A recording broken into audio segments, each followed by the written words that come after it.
Muy buenas tardes y muchísimas gracias por asistir a este evento, cuyo título, como bien sabéis, es El lado humano de la transformación en los departamentos legales, en el que compartiremos experiencia, liderazgo y metodologías. Os cuento cosas de este evento mientras os vais incorporando. Este evento está organizado, digamos, por la Casa Común del LegalTech, que es esa entidad llamada Global Legal Tech Hub. Además, está auspiciado, propuesto por uno de sus miembros del Global Legal Tech Hub, que es la consultora estratégica Fidel Legal, y desde Derecho Práctico, como estamos con todas las propuestas e iniciativas que nos dan calor, pues ahí estamos colaborando con este webinar. A ver, vamos a hacer una pequeña introducción y después presentaremos a los cracks que hemos convencido para que compartan su experiencia.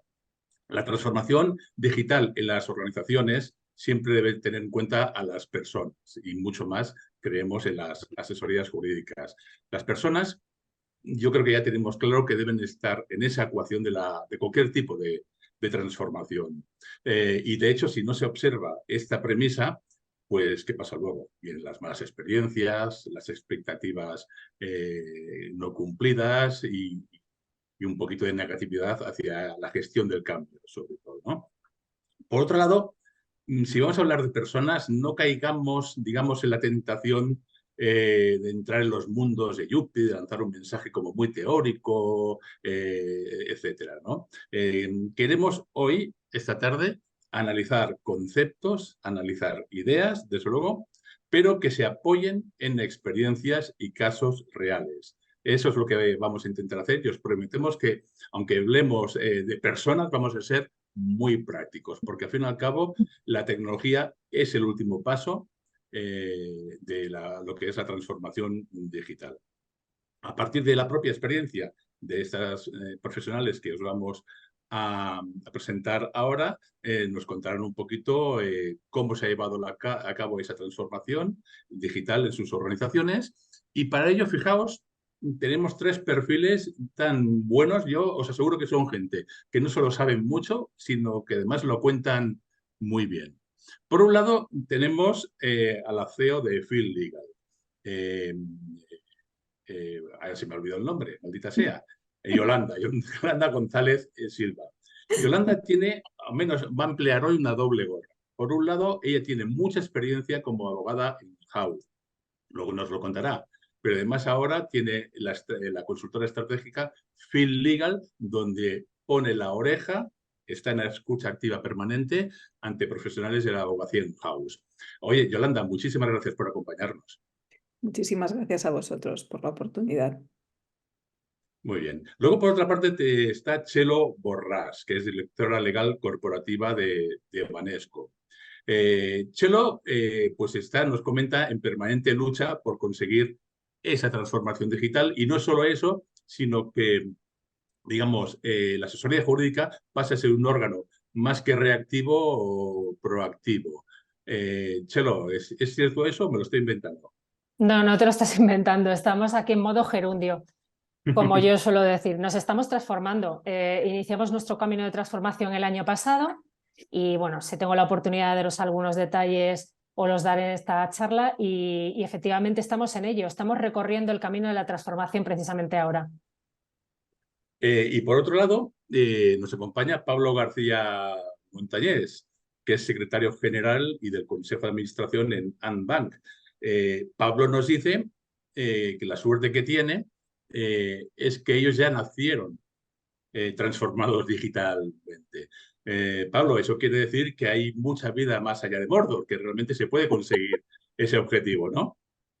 Sí, bueno, primero gracias por invitarme, Chema, y también a Yolanda. Y sí, no sé si es una suerte o no, porque ahora lo iremos desgranando. Supone también un esfuerzo muy grande mantenerse siempre en una posición, como tú dices, ya de transformación e intentando estar en la vanguardia. Pero ahora os contaremos y comentaremos, nosotros al ser una entidad muy pequeñita ya nacimos ahí. Entonces, bueno, no sé si es una suerte o no, pero es donde estamos. Perfecto. Además, estás muy cerca de la generación de negocio, también nos comentaste en el preámbulo. Otra cosa que es el gran reto de las asesorías jurídicas. Ya nos contarás cosas. Yo creo que tienes muchas cosas que contarme. Bueno, vamos a empezar por Yolanda. Os cuento más cositas de Yolanda, ¿vale? Yolanda, como os decía, es abogada. Os leo un poquito de su perfil. En sus más de 25 años de ejercicio profesional, ha trabajado en Big Four como EY, así como en despachos boutique especializados en propiedad intelectual e industrial. Y durante los últimos 15 años ha sido abogada in-house y general counsel en empresas como Bacardi, AMC Networks, la Pompeu Fabra, School of Management y el grupo de medios de comunicación Prensa Ibérica. Actualmente es la fundadora y CEO, como os decía, de Field Legal, consultora especializada en la abogacía in-house, que acompaña y facilita los procesos de transformación de las áreas legales, corporativas y de las compañías. Y además se identifica como abogada consciente. Aclárame esto antes de empezar, Yolanda, brevemente. Abogada consciente. Bueno, la verdad es que esa es una de las cosas que no sé por qué siempre llama más la atención del perfil que tengo en LinkedIn, lo de la abogacía consciente. Bueno, por qué yo hablo de abogacía consciente? Porque creo que los abogados somos mucho más que el conocimiento técnico y que precisamente para poder ser eso tenemos que tener mucha autoconsciencia y trabajar mucho desde la consciencia, ambas cosas, ¿no? Y por eso yo hablo de que soy una abogada consciente, porque la verdad es que siempre en todo lo que he hecho en mi carrera profesional he estado muy pendiente del para qué estamos haciendo esto, qué propósito hay detrás. Y ese para qué te sirve de brújula, te sirve de guía, te ayuda en los malos momentos en los que dices, oye, ¿dónde estoy? ¿Esta decisión la puedo tomar? ¿No la puedo tomar? ¿Este riesgo lo puedo asumir? ¿No lo puedo asumir? Entonces, para mí, bueno, pues ser una abogada consciente es como muy natural, pero creo bueno, que tenemos que trabajar todavía en ello. Te has muteado, Chema. Decía que la primera pregunta es para ti, pero seguro que no, tanto Chelo como Pablo podrán abundar en lo que digas. Por ir marcando el territorio, ¿vale? Dinos por qué crees tú que las áreas legales son facilitadoras estratégicas del negocio, que es el sueño posiblemente más deseado de los abogados in-house, para que no se los tomen siempre como stoppers o Exacto. personas que siempre tienen el no en la boca. Sí.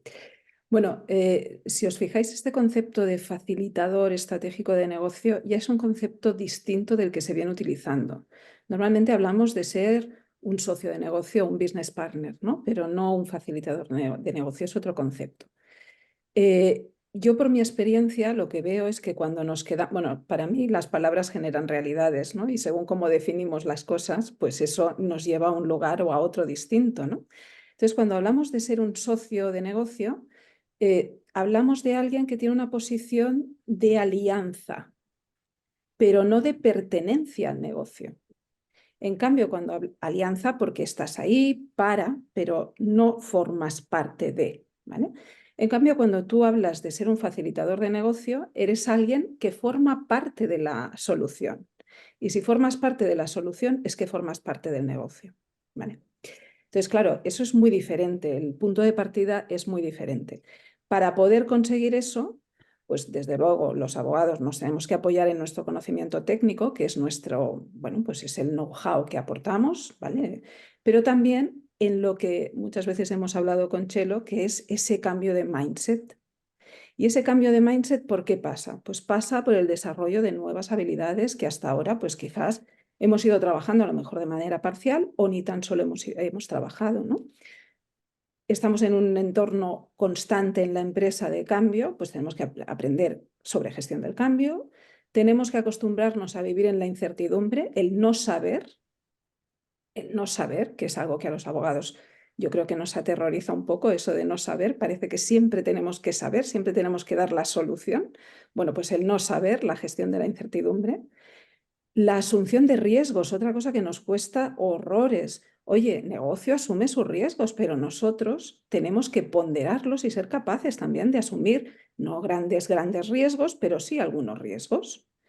Después, pensamiento crítico, pensamiento estratégico, influencia y sobre todo, liderazgo, que pasa primero por nuestro autoliderazgo y después por el liderazgo de los otros, tanto de los pares como del liderazgo ascendente respecto a CEOs, consejo de administración, etcétera, que esto es muy complejo, pero que ahí también nos tenemos que entrenar.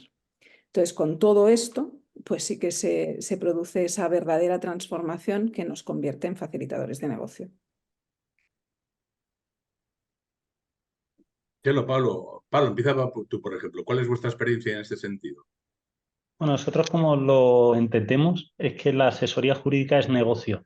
Estoy muy de acuerdo con la visión que ha dado Yolanda, pero porque para nosotros jurídico y todas las áreas del banco son negocio. Nosotros siempre se lo explicamos a los compañeros, sobre todo a los que se incorporan, es que nosotros trabajamos en un banco, en una entidad financiera. Entonces, somos orgullosos empleados de banca. Eso significa que prestamos nuestros servicios con nuestras habilidades dentro de una organización que está orientada a un fin, que es prestar servicios a unos clientes, que son servicios bancarios y de inversión. Le añadimos a ese servicio que le prestamos a los clientes, cada uno nos aproximamos desde un sitio distinto. A nosotros desde las asesorías jurídicas, tenemos compañeros que vienen desde riesgos, tenemos compañeros que son comercial. Una cosa que nosotros hacemos aquí es que comercial es comercial, no es negocio. Suelen tender a apropiarse de esa palabra, ¿no? De nosotros negocio no, negocio somos todos, tú haces la parte comercial, te aproximas al negocio de comercial, yo me aproximo desde legal. Y así es como lo orientamos nosotros. Esto debo reconocerte que requiere, para poder implementarlo después, dos cosas. No es que siempre se requiere en las organizaciones que no den ese papel central a las asesorías jurídicas. Tengo muchos compañeros que lo reclaman, ¿no? Es que no me dan el sitio, es que yo no...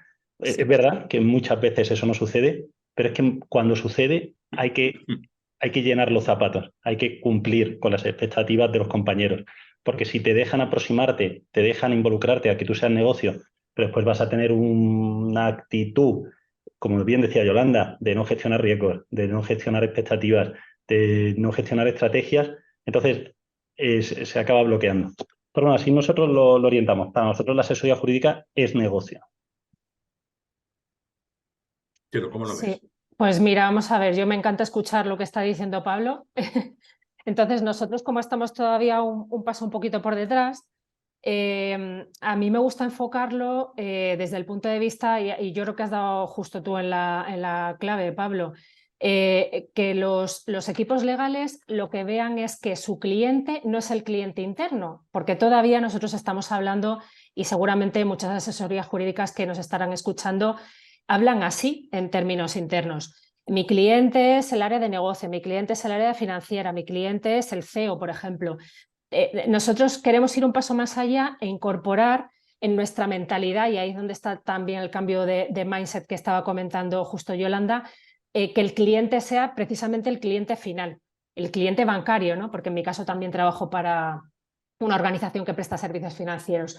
Entonces, si pensamos ya con cada cosa que estemos haciendo en nuestra labor diaria, en que al final el cliente, para aquello que estamos haciendo en ese momento, es el cliente final, el cliente bancario, creo que eso ya directamente nos va a poner un impulso en hacer las cosas de otra manera.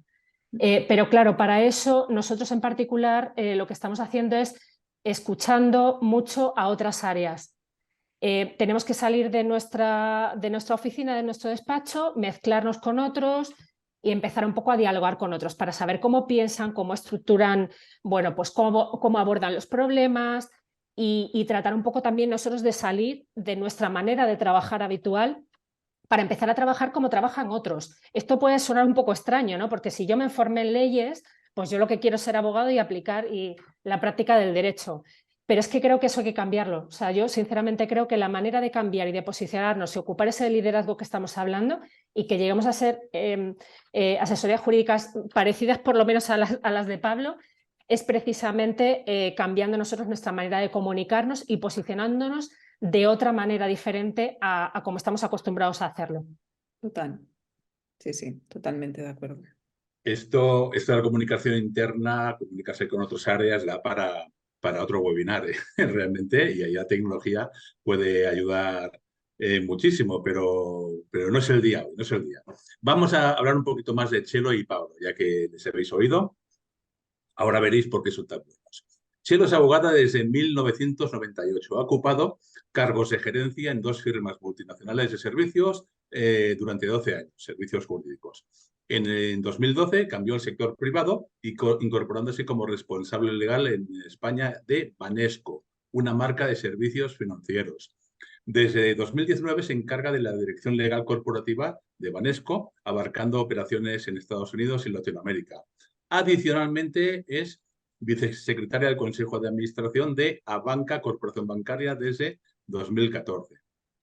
Pablo, por su parte, es abogado, secretario general y del Consejo de Administración del grupo Andbank. Ha desarrollado su carrera en Deloitte, Bankinter y el grupo Andbank.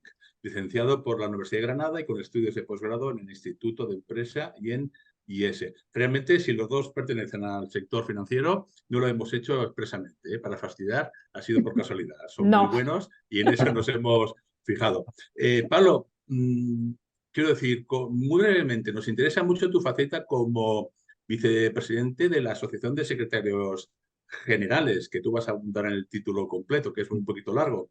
Lleváis pocos meses. ¿Cómo está siendo esa primera experiencia, Pablo? Pues muy buena. Nos dimos cuenta con Eduardo Muela, que es el secretario general del Grupo Banco Camino y que ha sido un mentor mío a lo largo de mi carrera, he tenido esa suerte. Nos dimos cuenta de que existía un hueco ahí, no había una asociación propia de secretarios generales y del Consejo. Hemos creado una asociación donde nos juntamos compañeros con inquietudes semejantes y donde tenemos una dicotomía, por una parte, inquietudes técnico-jurídicas y por otras, de desarrollo de habilidades directivas, como las que estamos comentando hoy, y para comentar asuntos y tener un foro de discusión. Somos una asociación muy reciente y vamos creciendo poquito a poco. Chelo tenemos la suerte de que se va a incorporar en fechas próximas y estamos muy, muy contentos de poder contar con su participación. Y ese es el objetivo, Chema, de esa asociación.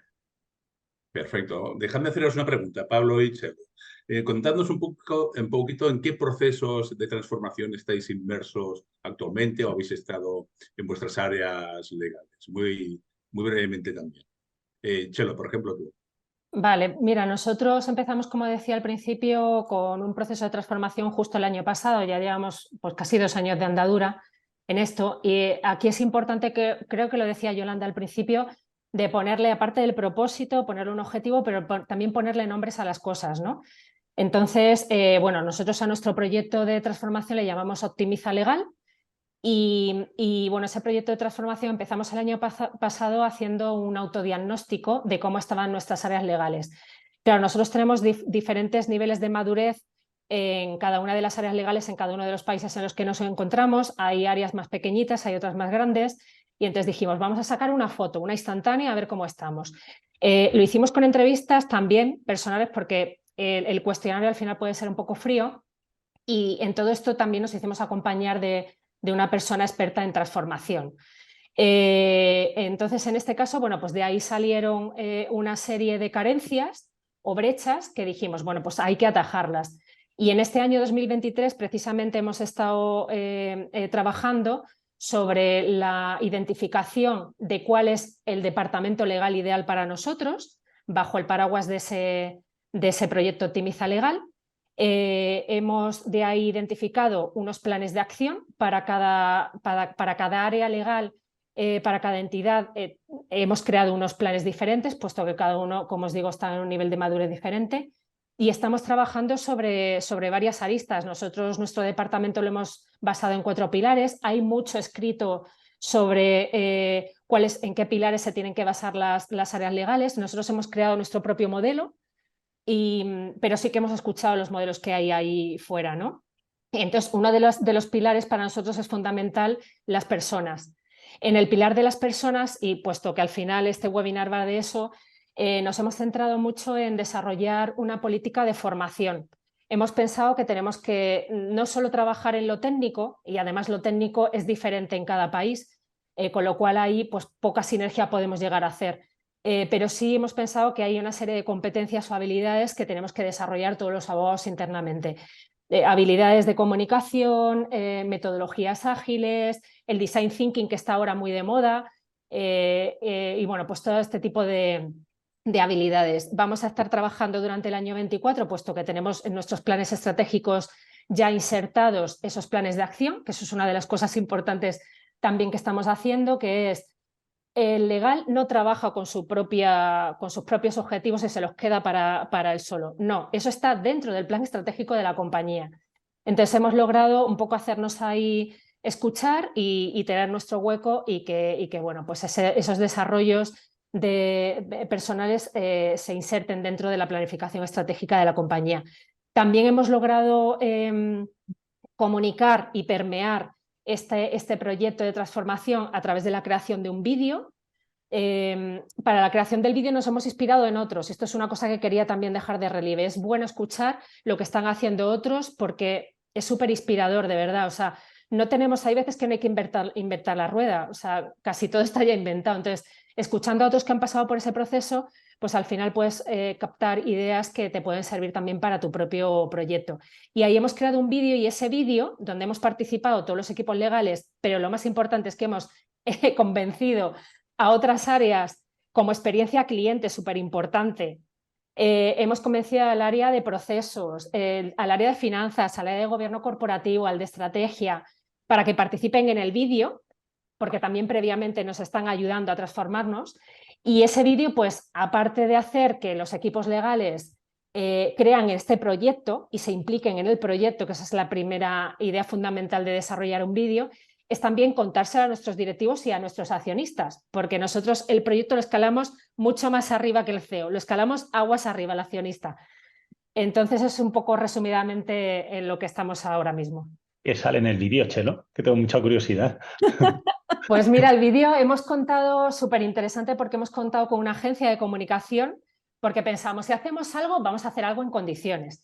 Entonces, vamos a contratar una agencia de comunicación, hemos sacado un buen precio, por cierto, porque nos lo hagan. Y entonces desde diferentes ubicaciones, porque claro, estamos en diferentes países, cada uno ha grabado un vídeo en un entorno, pues para poneros un ejemplo.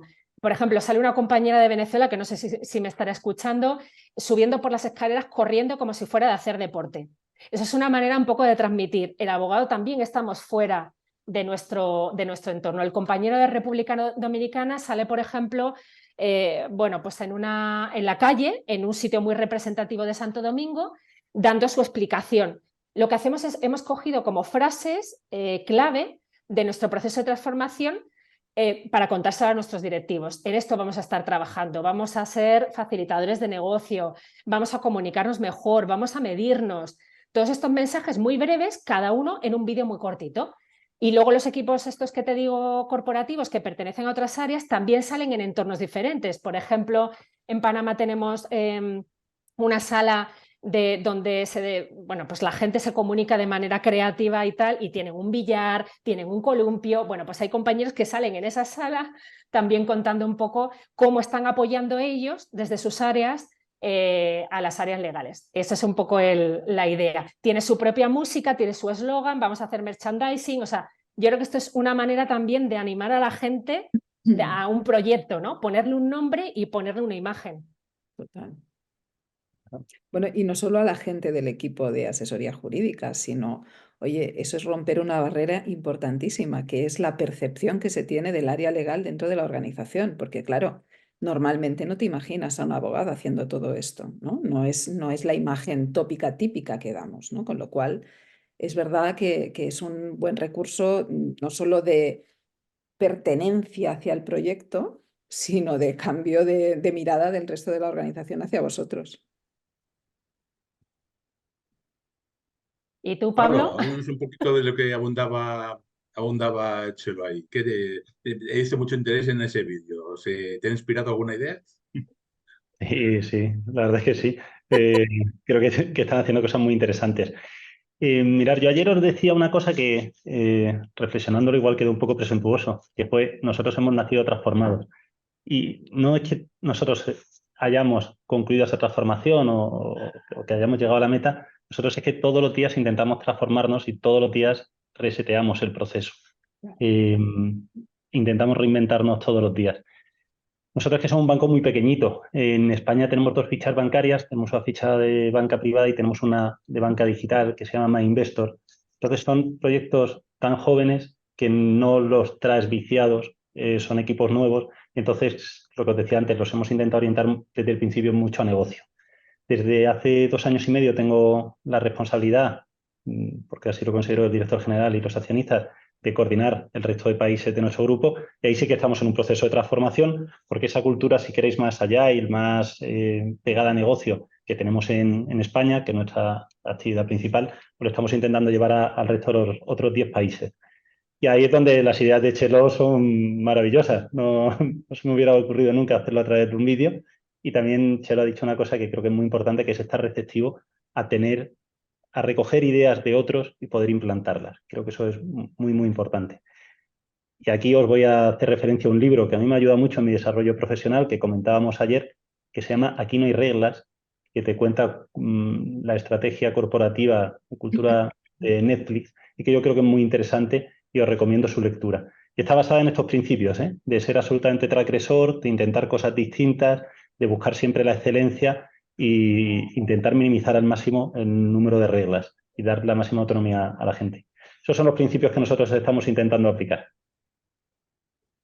Bueno, yo me quedo con dos ideas que me voy a saltar un poquito el guión, con dos ideas que se han mencionado, que es el tema de confiar, digamos, en expertos externos para ciertas, reforzar de diferentes áreas de mejoras, en tema de la madurez. Has hablado, Chelo, de madurez, me imagino no solo digital, sino de otro tipo de disciplinas, ¿no? Y la formación. Y además son conceptos, Pablo, que van muy en boga en la línea de vuestra asociación, ¿verdad? Habéis puesto mucho el foco ahí. Vamos a hablar de hasta qué punto tiene importancia eso de confiar en expertos, tipo consultores, docentes, etcétera, para reforzar esas áreas de mejora. Chelo, ¿cuál es tu experiencia? Abunda un poquito más. Y te voy a decir una cosa, no te cortes en decir nombres, desde luego, si se habla de algo hay que ser concreto. Y luego, cuando terminéis tú y Pablo, iremos a una persona directamente interesada porque se dedica a esto, que es Yolanda, y nos explicará qué puede aportar ella una asesoría jurídica en términos reales, ¿no? de ejecución de tareas. Sí, bueno, a ver, nosotros en particular lo que nos pasa es que en el día a día, y creo que es uno de los grandes retos que tenemos, es la falta de tiempo, ¿no? No sé si porque no nos organizamos bien, porque asumimos más tareas de las que nos corresponden, que eso es para abrir otro capítulo aparte, pero la cuestión es que sí que necesitamos a alguien que esté de fuera un poco ayudándonos. Entonces, aparte de identificar a alguien que coordine y alguien que esté impulsando en cada una de las áreas legales implicadas, el externo nos ayuda un poco a tomar la perspectiva, aparte porque el experto haya ya asesorado a otros, se ha ayudado a otros.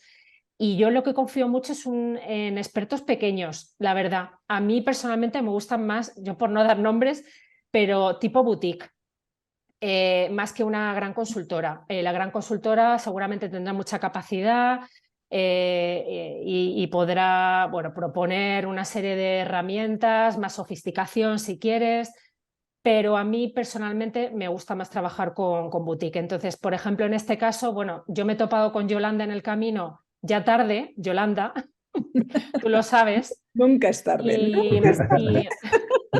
Digo ya tarde en el sentido de que podías haber estado también montada antes, ¿no? En todo esto, porque ya llevamos ahí un camino recorrido, pero es verdad que a mí me gusta, pues eso, equipos pequeños como el de Yolanda, si me lo permites, Yolanda, porque creo que se trabaja más de manera como más artesanal, con más dedicación, más cuidado y en particular el aspecto de las personas hay que encontrar, creo, a alguien que sea experto en esto, que tenga desarrolladas las metodologías, que las haya testeado ya. No sé si, Yolanda, nos puedes contar también algún ejemplo de los procesos por los que tú hayas pasado, que creo que es muy útil también para la audiencia. Y es verdad que es un camino que hay que recorrer con una experticia. Entonces, para mí es importante hacerse acompañar de expertos. Nosotros tenemos expertos en la casa, ¿vale? Pero claro, no abarcan todo. Pero Chelo, lo que tú dices, si hay alguien que lo puede hacer mejor que tú, ¿por qué no contar con ella? Sí. Aunque esté fuera de la organización. Es como, vamos a hablar un poquito de tecnología, las integraciones que se hacen en tecnología. Un software de gestión, necesita una firma, en lugar de crearla, confía en el producto X de firma de electrónica, ¿no? Pablo, ¿qué decías? Perdón. No, que 100% de acuerdo con Chelo. Nuestra aproximación es muy similar. Acércate a aquellos externos que te pueden ayudar, busca aquellos que sean los más ágiles y los más pegados a tu negocio que lo puedan entender. Nosotros siempre más orientados a tablets, porque como somos una entidad pequeñita, pues también buscamos firmas más pequeñas para trabajar. Y muy de acuerdo. También no hay que quitarse la responsabilidad de que el proceso de consecución de la transformación es interno, porque muchas veces una vez que has contratado al externo es como, bueno, ya lo he hecho, no, eso es añadido, ¿no? Pero la carga principal tiene que seguir recayendo en la entidad. Pero bueno, también muy interesado en qué nos cuenta Yolanda y seguro que nos puede aportar mucho aquí. Y Yolanda, además de eso, ¿puedes decirnos, que yo estoy convencido de que sí, es un poco pregunta retórica, de que todo lo que estamos hablando es extrapolable a todo tipo de asesorías jurídicas, más allá de su tamaño y sector? Sí, totalmente. Totalmente. Es verdad que, claro, una asesoría jurídica que es un poquito más grande, pues va a tener más recursos para buscar ayuda externa que una que es más pequeña. Esto al final es inevitable, ¿no? Pero sí que es cierto que cualquier asesoría jurídica, pues en los tiempos que corremos, necesita estar ahí en esa función de facilitación del negocio y eso no se hace de la noche a la mañana. No se hace de la noche a la mañana porque muchas veces, pues es lo que hablaba Chelo, ¿no? La urgencia, el día a día, te come, no puedes planificar, no puedes pensar de otra manera más que en sacar los temas que tienes encima de la mesa. Eso es horroroso y bueno, yo que he sido in-house y que fui directora de asesoría jurídica y que además era una asesoría jurídica muy pequeña donde no podíamos apenas subcontratar, o sea, yo creo que he pasado por todos los peores escenarios y eso es lo que me ha hecho ver que realmente se necesita ayuda dentro de la asesoría jurídica, ¿no? Entonces, pues eso te lleva a un día a día donde es que no puedes levantar la cabeza de toda la tarea que tienes. Pero claro, cuando no levantas la cabeza de la tarea, pues siempre tienes la misma tarea o más tarea, ¿no? Al final es poder levantar la cabeza de esa tarea, empezar a liderar qué tipo de asesoría jurídica quieres ser tú, qué tipo de servicio quieres prestar dentro de la organización y a tu cliente final. Estoy muy de acuerdo con Chelo con esa mirada customer centric, pero no customer centric pensando en tu cliente interno, sino en el cliente externo y cómo legal llega y ayuda al cliente externo, ¿no? Entonces, yo por mi experiencia en los proyectos, la verdad es que nosotros estamos muy centrados en equipos, en la gestión del talento de esos equipos y en la transformación de los equipos. Y ahí pues trabajamos desde temas de propósito, de desarrollar ese propósito propio del área legal, no vinculado y alineado con el de la organización, pero propio del área legal, pasando por programas de desarrollo individual de cada uno de los abogados dentro de la asesoría jurídica, porque cada uno es distinto, cada uno tiene un perfil comportamental distinto. Y esto, la verdad es que muchas veces en los procesos de selección lo que vemos es que se atiende mucho al perfil técnico de la persona y poco a su perfil comportamental. Entonces, claro, después te encuentras con equipos que a lo mejor tienes unos perfiles comportamentales muy de cumplimiento, muy exhaustivos, de lo que se denomina en terminología DISC muy azules, y poco dominantes, entre comillas, poco de los que están enfocados en la acción, en el resultado, en ser proactivos, en tomar la iniciativa. Entonces, eso, pues claro, también condiciona cómo se va a enfrentar ese equipo a un proceso de cambio y a un proceso de transformación. Entonces, ¿qué hacemos? Pues trabajamos mucho en la evaluación de los equipos, en ver cómo es cada uno de ellos individualmente, cómo son como equipo, cómo pueden crecer y mejorar individualmente y como equipo, y cómo pueden complementar sus competencias, sus talentos naturales, que obviamente con los, bueno, pues con los test que hacemos, con las entrevistas, el seguimiento, vemos unos talentos naturales muy importantes, pero también vemos una serie de carencias que te asombran a veces porque pues, tenemos carencias a nivel de influencia, a nivel de comunicación, a nivel de darse el permiso para manifestarse, ¿no? Para levantar la mano y decir, porque no estoy seguro, porque voy a cometer un error, porque si tengo que improvisar me siento incómodo. Toda una serie de limitaciones, de autolimitaciones, que la verdad es que no ayudan en un proceso de transformación y mucho menos en esa figura que estamos hablando, ¿no? Ese facilitador de negocio que es uno más dentro del negocio. Y si es uno más, tiene opinión y tiene que tener criterio. Y para eso, pues, lo que hablábamos antes, tiene que ser no solo conocer el negocio, conocer muy bien cuál es la estrategia de la compañía, cómo pueden acompañar a esa estrategia, tener un pensamiento crítico, ser capaces de decir, bueno, vosotros estáis pensando todo esto, pero es que yo veo esto así distinto, y tener un clima de seguridad, de seguridad psicológica que les permita hacer eso, que eso también es muy importante, ¿eh? O sea, aquí muchas veces hablamos del crecimiento del equipo, qué tiene que hacer el equipo, qué tal, qué cual, pero el management que está por encima, su liderazgo también influye en cómo se va a desarrollar ese proceso de gestión del cambio, ese proceso de transformación. Si tenemos un liderazgo posibilitador, un liderazgo muy situacional, muy... Bueno, oye, cuando hay que ser dominante, se es dominante, pero cuando hay que ser colaborativo, cuando hay que ser líder coach, se es esos otros tipos de liderazgo, ¿no? Entonces, eso es necesario, ese clima es necesario para que también las personas puedan entrar en un proceso de cambio y dar lo mejor de sí mismas. Entonces, nosotros acompañamos en todos estos procesos y lo hacemos tanto con equipos que ya están constituidos como con equipos con asesorías jurídicas que a lo mejor quieren crecer y quieren explorar talento y ver cómo ese talento se va a incardinar dentro de un equipo más o menos ya creado, desarrollo del equipo. En todo ese tipo de actuaciones es en las que participamos, la verdad. Hablemos, si os parece, un poquito de algo que ya habéis mencionado, pero por una pregunta que veo que nos hacen, parece que hay interés. Por ejemplo, ¿qué tipo de competencias, abundando un poquito más, que habéis dicho, son las más demandadas o las más requeridas? Por otro lado, hemos hablado de madurez de los equipos, de cómo comprobar ese estado de madurez. Hay herramientas de diagnóstico en el mercado, incluso gratuitas, realmente. Pero yendo más allá, ¿cómo se puede valorar ese estado de madurez? Ya no solo en temas digitales, sino en temas de metodologías, otro tipo de soft skills, como habéis hablado de comunicación. Y sobre todo también preguntan por aquí cómo vencer el gran problema aquí para asesorías jurídicas de despacho, todo tipo de organizaciones, de la resistencia de algunos que están muy cómodos en su zona de confort. Yo creo que la última pregunta yo se la cedo a Yolanda, yo no sé, Pablo, lo que opinará. Vencer la resistencia seguramente ya nos podrá dar más, más información de cómo hacerlo como experta. Vamos a ver, sobre habilidades, yo resaltaría dos cosas en particular. Primero, estamos en un entorno efectivamente muy digital, donde la tecnología y la inteligencia artificial en particular, que venimos hablando de ella desde que se creó ChatGPT, ya parece que solo se habla de eso, pero es que es muy relevante, de verdad. Entonces, para mí un perfil importante, o bien trayéndolo de fuera o bien formándolo internamente, es que se desarrolle en cuestiones tecnológicas, sobre todo en inteligencia artificial.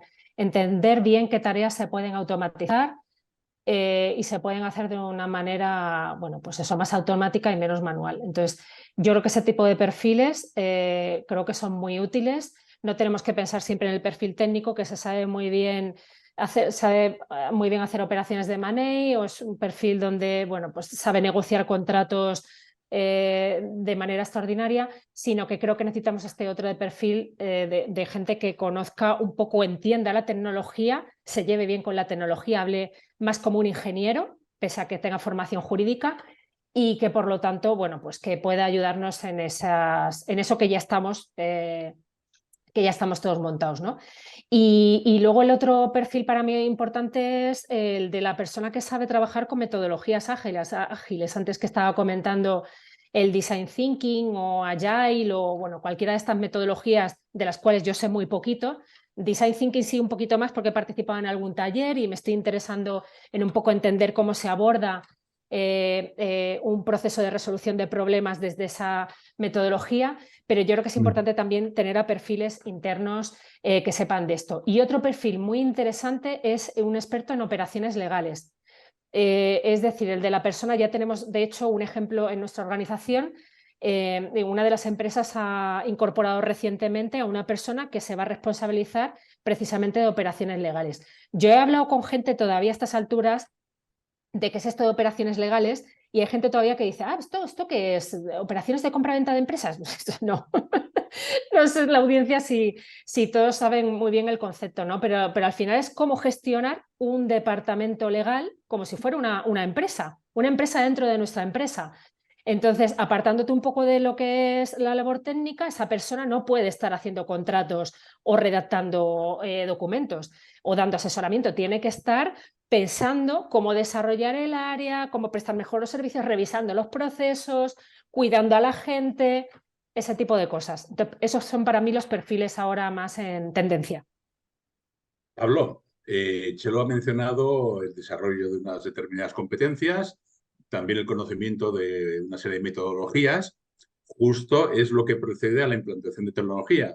Personas, procesos y tecnología, ¿no? Los grandes pilares de la transformación digital. ¿Cómo es vuestra experiencia en ese sentido en Anbank?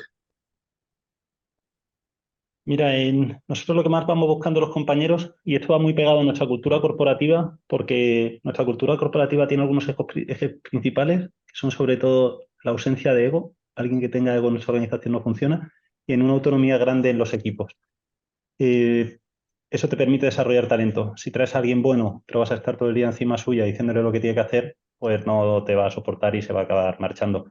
Además de que es tremendamente estúpido porque estás trabajando en línea en vez de en un abanico y estás abarcando mucho menos, ¿no?, de lo que podrías. Entonces, ¿qué es lo que nosotros buscamos en los equipos? Y os va a parecer una cosa muy básica, pero que después es más complicada de lo que parece, que es responsabilidad, que es tener ganas. Para encajar en nuestra cultura corporativa no vale todo el mundo. Hay gente que tiene perfiles muy acomodaticios, que no les gusta correr riesgos. Eso no cabe en nuestra organización, desgraciadamente. Entonces nosotros, ya te digo, vamos buscando gente con mucha responsabilidad. Y la responsabilidad se te traduce en ganas de conocer el negocio y desarrollarlo. Eres negocio, lo tienes que conocer y desarrollarlo, porque si no lo conoces y no entiendes, en mi caso, en qué funciona, en qué consiste un fondo de inversión, en qué consiste una transferencia, qué son los medios de pago, que es un fondo de capital riesgo y que han cambiado la regulación. Si no estás conociéndolo y tocándolo, no lo vas a poder desarrollar nunca. Y después hay un componente grande de desarrollo personal. Cuando alguien tiene la responsabilidad y tienes que involucrarte en esta parte de negocios que os he dicho en la primera, lo segundo es, oye, tienes que seguir formándote técnicamente. Yo sé que todos los abogados tenemos una carga legal tremenda. Hay una producción normativa que llama la atención. En el mundo financiero es una barbaridad.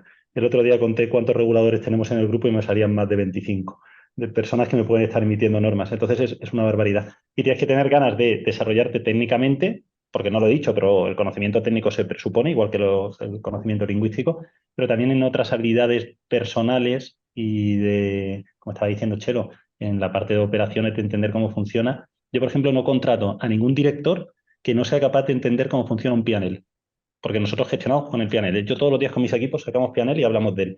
Y hablamos del grupo, del de su unidad y del de su unidad de su país, si es Bank España, si es Bank Luxemburgo, y el de su equipo. Oye, ¿cómo vamos de propuestas? ¿Cómo vamos de salarios? ¿Quién va a subir? ¿Quién no va? Y eso es sobre todo lo que nosotros ponemos más el foco, en la parte de personas. Eso te lleva muy vinculado a la parte de procesos y siempre con el soporte de la tecnología. Pero esto es lo fundamental para nosotros a la hora de incorporar gente. Pues la verdad Yolanda, es no te que olvides de dar algún sí. consejo sobre cómo vencer la resistencia, ¿eh? Bueno, yo me encanta escucharos porque la verdad es que ciertamente estoy en un proyecto con un cliente donde hicimos una primera fase de diagnóstico, de acompañamiento inicial, etcétera, y ahora ya estamos en un programa de transformación completo de todo el equipo. Y en ese programa, que lo desarrollamos en dos vertientes, una con desarrollo individual de cada uno de los miembros de la asesoría jurídica en habilidades blandas, las específicas que ellos necesitan, siempre enfocadas a esa finalidad última, ¿no?, convertirse en ese facilitador de negocio. Y después un programa de formación grupal para todos, para todo el área. Y dentro de ese programa estoy muy contenta, Chelo, porque tenemos cosas de Legal Operations, tenemos cosas de Legal Design Thinking, tenemos cosas de estrategia, tenemos cosas de entender los números, de entender al negocio, de pensamiento crítico, o sea, de todo lo que habéis hablado, porque realmente es todo lo que hay que trabajar para que ellos puedan hay que capacitar, los abogados no nacemos con eso. Entonces, a veces, pues bueno, oye, el conocimiento técnico lo presuponemos y el otro, pues si viene de serie, pues estupendo, y si no viene de serie, pues la gran ventaja que tienen las habilidades blandas es que se desarrollan. Se desarrollan con capacitación, con entrenamiento, con insistencia, con lo que tú decías antes, Pablo, con ser conscientes de que el cambio empieza dentro, con lo cual, claro, tú como consultor facilitas, pero el cambio empieza dentro y en las personas nadie te puede obligar a cambiar. Lo que hablábamos, la resistencia. Bueno, la resistencia, ya sabéis, la curva del cambio tiene las 4 etapas típicas, ¿no? La negación, la resistencia, la exploración y finalmente la aceptación. Esa es la curva del cambio para todo el mundo.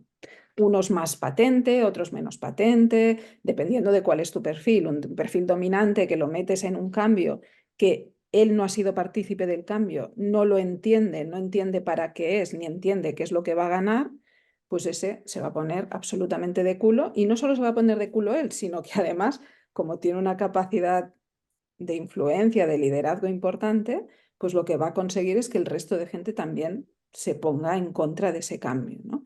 Entonces, para minimizar al máximo la resistencia, yo siempre hablo de conocer muy bien al equipo que tienes en legal y al resto de gente que va a formar parte de ese equipo de transformación, porque lógicamente la transformación no solo está en el área legal, sino que va a estar también acompañada de todos los de otros departamentos con los cuales tú te relacionas y que tu transformación va a tener impacto en ellos, ¿no? Entonces, conocer muy bien al equipo, saber qué perfiles tienes tú en ese equipo, qué perfiles son más proclives al cambio, más resistentes al cambio, tratarlos de manera individualizada, ver cuáles son sus resistencias y tratar esas resistencias, o sea, no negarlas. Muchas veces pensamos, bueno, pues oye, ya se irá adaptando. No, o sea, cada persona es un mundo y hay personas que son muy valiosas, pero que tienen un perfil a lo mejor verde-azul, es un perfil más de cuidado hacia el otro y de cumplimiento, de exhaustividad, y estas personas necesitan unos periodos más largos para llegar a hacer cambios. Inicialmente les da mucho miedo el cambio, pero cuando ya se lanzan necesitan un poquito más de tiempo, su ritmo es más lento. Bueno, pues tenemos que ser conscientes de esto en un proceso de cambio, ¿no? ¿Qué tipo de perfiles tenemos ahí? ¿Qué resistencias? Y por último, ¿cómo vamos a ir dando entrada a cada uno de estos perfiles y para qué? Porque un perfil dominante está muy bien al principio para ser el impulsor de ese cambio, porque normalmente suelen ser mucho más visionarios, ellos entienden el cambio mucho antes, ¿vale? Mucho antes que los demás, porque siempre están proyectando a futuro, ¿vale? Cuando tú hablabas, Pablo, del perfil que buscáis, yo supongo, no he hecho un test disc de vuestros equipos, pero estoy segura de que hay bastante perfil rojo, porque el rojo es visionario, está puesto a la acción, está muy enfocado al resultado, entonces no es el perfil más típico, ¿eh? Entre los abogados. Normalmente los perfiles son más azules porque son más exhaustivos, más de conocimiento técnico, de datos, de conocimiento, por eso llevan tan mal lo de no conocer, lo de no saber, porque como nos basamos en el conocimiento, pues el no saber nos descoloca, ¿no? Entonces, una vez tienes eso, pues ir involucrando a cada perfil en el proyecto en el momento adecuado y para las funciones adecuadas. El dominante para impulsar, el que es influyente para difundir, porque ese es capaz de convencer a quien sea de lo que sea, ¿vale? El verde para ser muy cuidadoso del entorno, para ver cómo ese cambio está siendo recibido por la gente, por los demás, para trasladar qué preocupaciones hay. Además, como es muy cuidador, si tú le das la labor de cuidar, ellos lo van a hacer muy bien y van a hacer que la gente vaya entrando poco a poco. Y el perfil azul, que es el analítico, este va estupendo cuando estás al principio del proyecto y tienes que detectar cuáles son las grandes necesidades, ¿no? Y cómo puedes dar respuesta a esas necesidades, porque son tan exhaustivos que van a ir hasta el último detalle, ¿vale? Entonces, esto es un poco, bueno, pues tener esa psicología y, por supuesto, metodologías de gestión del cambio que ya conocéis, Kotter, bueno, hay un montón, cada uno te dice, pues, en 8 pasos, en 5 pasos, en 3 pasos. ver un poco cómo es la organización, qué cultura corporativa hay y dentro de eso pues utilizar de todas las metodologías de gestión del cambio que hay, la que veamos que es la más adecuada, pero siempre teniendo en cuenta el perfil de las personas, porque si no es difícil, la verdad. Bueno, a ver, todo lo bueno se acaba pronto. Nos queda un ratito todavía para una pregunta que contestéis los tres, por favor, y luego unas pautas finales para modo de colofón, ¿no? Y si puede ser, modo elevator pitch, en un minutito, más o menos, ¿vale? Se habla mucho que uno de los objetivos principales de la transformación es sobre todo conseguir el bienestar del equipo, ¿no? De las personas. Bueno, pero vamos a concretar más. ¿De qué tipo de bienestar hablamos? Porque, claro, tiene muchas acepciones. Pablo, ¿de qué podríamos estar hablando cuando hablamos de bienestar realmente? Bueno, nosotros buscamos ahí que la gente viva tranquila y puedan desarrollar su trabajo y su carrera en un ambiente de confianza, en un entorno donde ellos sepan que a una determinada actuación tiene una determinada respuesta. Eso es muy importante, tener las reglas claras, porque eso da mucha tranquilidad mental a los compañeros de que saben lo que se espera de ellos y que siempre que entreguen lo que se está esperando, ayudarán a mejorar la organización y eso les da un entorno de seguridad. Y, y después nosotros, esto va a sonar muy manido también, creemos muchísimo en el bienestar personal, porque si no tienes bienestar personal no vas a tener nunca bienestar profesional. Primamos mucho la vertiente personal, familiar, de salud sobre la vertiente profesional, que es absolutamente secundaria, aunque estemos en una entidad mercantil. Primamos antes lo otro. Entonces somos unos convencidos, tal vez por una cuestión generacional, en todas las cuestiones de conciliación y de teletrabajo. Nosotros desde hace años llevamos apostando por esa línea. Yo para complementar lo que dice Pablo, que me encanta escuchar ese tipo de cosas bueno, que haya empresas que cuidan de sus empleados y eso es muy importante. Nosotros el bienestar, yo lo veo, o complementando lo que dice, como digo, como la creación de una ilusión colectiva, ¿no? Una conciencia de que somos importantes en la organización, el vernos de otra manera dentro de la organización, aportando cosas importantes, pero también siendo conscientes de que podemos estar fallando a la hora de organizar nuestro trabajo, de que a lo mejor tenemos que gestionar mejor nuestro tiempo, nuestra comunicación y nuestra relación con los demás. De tal forma que si nos organizamos mejor, sabemos a qué decir que no y a qué decir sí, que esto lo hemos hablado con Yolanda también varias veces, ¿no? Hay veces hay que decir que no a las cosas o hay veces que hay que invertir tiempo para enseñar a otros para que los otros lo hagan solos y no con nosotros, ¿no? Entonces, reducir esa dependencia también al final se va a traducir en bienestar. Y aparte del bienestar personal de los equipos legales, hay que pensar en el bienestar de la organización. Entonces, si nosotros prestamos un servicio mejor, somos más empáticos, entendemos mejor a otras áreas y trabajamos bueno, de manera más integrada, por así decirlo, eso necesariamente va a conllevar un bienestar para la organización.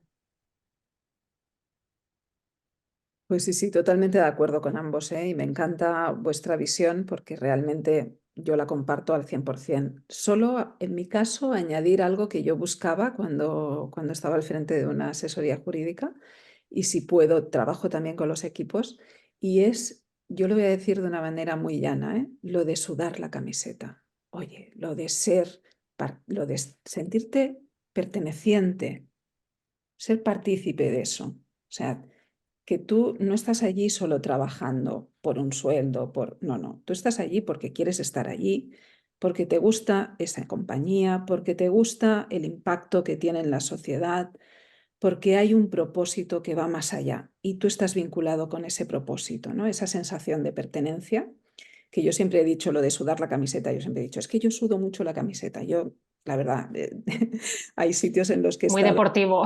Sí, bueno, que no soy nada deportista, pero bueno. Pero yo hay sitios en los que he estado que todavía hablo, sí, sí, porque allí hacíamos, y después pienso, bueno, allí hacen, ¿no? Porque yo ya no estoy, ¿no? Pero esa sensación, ese vínculo, yo creo que eso es un valor adicional. Perfecto. Bueno, vamos a ir terminando. La verdad es que esperamos haberos ofrecido a los asistentes una especie de hoja de ruta, de camino de baldosas amarillas, ¿no? Y me gustaría en ese sentido que conduzcan la transformación, por supuesto. Y en ese sentido, ¿podríais acabar, por favor, indicando qué pautas, consejos daríais a esas asesorías jurídicas, especialmente aquellas que sí, que están concienciadas, pero que necesitan un algo para realmente arrancar y convencer al CEO o incluso al CTO de que esto es realmente necesario? Esos abogados in-house que son valientes, que tienen corazón y que tienen ganas de hacer cositas en este sentido. ¿Cuáles serían tus pautas, Pablo, en ese sentido? Primero es convencerles de una cosa que creo que es importante, que es lo importante que es para la empresa tener a la asesoría jurídica sintiéndose parte del negocio. Eso lo decíamos al principio de nuestra conversación, requiere tanto que te den el hueco como una vez cuando te lo han dado que cubras el espacio y que cumplas las tareas dadas. Pero lo primero es convencer a tu CEO que la asesoría jurídica no es un centro de costes, es un centro de beneficio y que te va a ayudar a desarrollar tu negocio en términos más eficaces y eficientes. Y Totalmente. después a los compañeros, pues que sean transgresores. Hay que romper el pensamiento clásico, es que Yolanda decía que era más azul, ¿no? Y hay que pasarse más al rojo, hay que ser más transgresor, creo yo, más visionario y sentirse muy orgulloso de lo que uno hace. Yo soy, lo he dicho antes y lo vuelvo a decir, soy un orgulloso empleado de banca, que me aproximo a mi trabajo desde una óptica legal, pero uno después tiene que sentirse muy ilusionado, ¿no?, con lo que hace. Y lo último es que este no es un proceso que tenga un inicio y un final. Es una parte buena y una parte mala, pero esto es un proceso que es diario. El proceso de transformación, una vez que hayas llegado y hayas completado el programa, ese día tienes que iniciar el siguiente. Pero vamos, en la parte profesional, y os diría que también en la parte personal, ¿no? No estoy descubriendo nada. Chelo, ¿cómo lo ves? Ha contado Pablo cosas súper interesantes. Yo para completar una vez más, pensar un poco en la transversalidad y la democratización. Me explico, transversalidad, lo he dicho antes, pero bueno, escuchar a toda la organización. ¿Qué espera de nosotros? ¿Cómo podemos integrarnos mejor? Eso es fundamental. Y escuchar a otros también fuera de la organización, porque quizá nosotros tenemos una cultura y a lo mejor pues fuera hay otras culturas diferentes que pueden encajar mejor, ¿no? O nos pueden ayudar a impulsar mejor nuestra transformación. Y luego la democratización, esto es una cosa de todos, esto no es una cosa de los líderes, hay que ser un poquito horizontal y bueno, pues hay que dar oportunidad a todo el equipo para que dentro de un entorno cómodo les demos la oportunidad de expresarse, de crear y de arriesgarse y de cometer errores. Y luego una tercera cosa, de todo aquello que estemos ideando para transformarnos, lo que no funcione se tira y ya está. Y hay que asumir que, bueno, pues es un error, pero es un error que nos ayuda a seguir aprendiendo. Con lo cual, nada, tarea titánica, pero hay que ponerse a ello. Habéis sido tan buenos que me habéis dejado muy poco por decir, ¿eh? Bueno, yo sí que como reflexiones, simplemente cuando una asesoría jurídica quiere entrar en un proceso de transformación, lo primero es pensar muy bien qué quiero transformar y para qué. Esto, porque a veces hablamos de transformación y oye, transformación es que es una palabra muy grande y dentro caben muchísimas cosas, ¿no? Entonces, dependiendo de las dimensiones que tienes, del momento de madurez en el que estás, de la cultura corporativa en la que estás, pues oye, la transformación que ha hecho una gran entidad, pues a lo mejor tú no la vas a poder hacer igual, pero vas a hacer algo que para ti va a ser una transformación, aunque sean pequeños pasos, ¿no? Entonces, eso y después, como muy bien decía Chelo, empoderar a cada uno de los miembros de la asesoría jurídica para que cada uno se sienta ese líder del proceso de transformación, de su propio proceso de transformación y del proceso de transformación de la asesoría jurídica. Para mí esto, y sobre todo entender, ¿no?, que como bien decía Pablo, es un proceso y efectivamente nunca tiene fin porque el desarrollo, al final estamos hablando de desarrollo personal, profesional y el desarrollo personal, profesional nunca tiene fin, afortunadamente, ¿eh? Porque imaginaos si no, qué aburrido, ¿no? No sé. Así es. Total. Oye, chicos, de verdad, muchísimas gracias por compartir por compartir tanto y tan bueno, además, y tan bien transmitido. Y bueno, solo deciros que el próximo evento que propondremos a Global Legal Tech Hub, al que me gusta decir la casa común del ecosistema Legal Tech, es sobre ALSPs, los proveedores de servicios legales alternativos, que, como recordáis, empezaron con mucha pujanza, incluso abrieron en directorios súper reconocidos hace unos años, pero ostras, vimos en un artículo de hace unos meses en el Confidencial que parece que cada vez facturan menos. Estoy creando un poquito de polémica, ya lo sé, y es con toda intención, ¿no? Veremos en qué estado está la situación. Y Chelo, Pablo, igual tenéis algo que decir al respecto, reales, porque son el gran foco de clientes también, las ALSP, las asesorías jurídicas, ¿no? Sí. Pero Yo yo no sé, Perdón, Pablo, Chelo. perdón, por favor. No, por favor. Yo es que participé en ese artículo del Confidencial, con unas declaraciones con No lo Pedro. recordaba. Irene Cortés, Justo. lo escribió Irene Cortés. Sí, don Pedro. Y bueno, es un sector muy interesante y fíjate que por crear polémica, yo sí que creo que tienen recorrido. Yo creo que Eso me gusta, muy Yo interesante. coincido con Pablo, lo que pasa es que creo que es un hype, creo que hay muchos que dicen que son, pero no lo son. estoy de acuerdo. Y ahí lo dejo. Estoy de acuerdo. Etiquetas como esta, como New Law y tal, pero si rascas se ve enseguida un poquito por dónde van todos. Terminamos ya, que si no nos liamos. Gracias por todo y hasta otra ocasión, chicos. Mil Chao. gracias. Un abrazo, gracias.